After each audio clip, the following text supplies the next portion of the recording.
Good morning mga inahan, another day, another mini vlog. So, muna itong daily routine, tagabuntag mga inahan.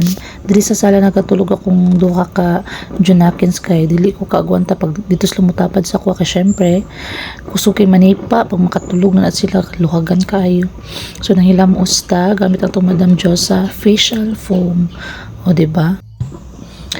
Nindot kinisa na nga itong Madam Josa facial foam mga inahan kay bugnaw kay sa face, o diba? So share lang ako mga inahan, 1 month na daay ko gikan sa ko pagpanganak. So ubay-ubay na jud no murag di na kay nako feel ang sakit sese mga akong gibati katong nanganak ko. Correct mga inahan. So dra mga inahan, wala na koy panudlayay kay ana jud itong dili routine na buot ang mga anak no kapoy na kay manudlay sa diretso na lang ko magpangko sa akong buhok dara mga inahan ug kunuhay magbutang-butang ko sa akong naong og moisturizer from Lux Organic Char lang. Ganan ko ani mga inahan kay hamisesem kay sa kong face ba.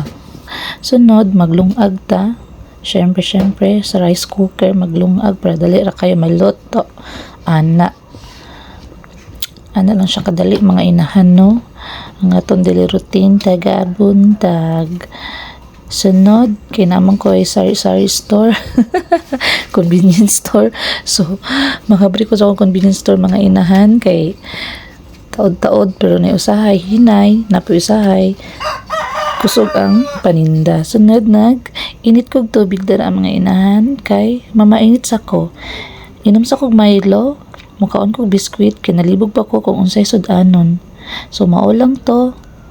Salamat og daghang salamat. Bye.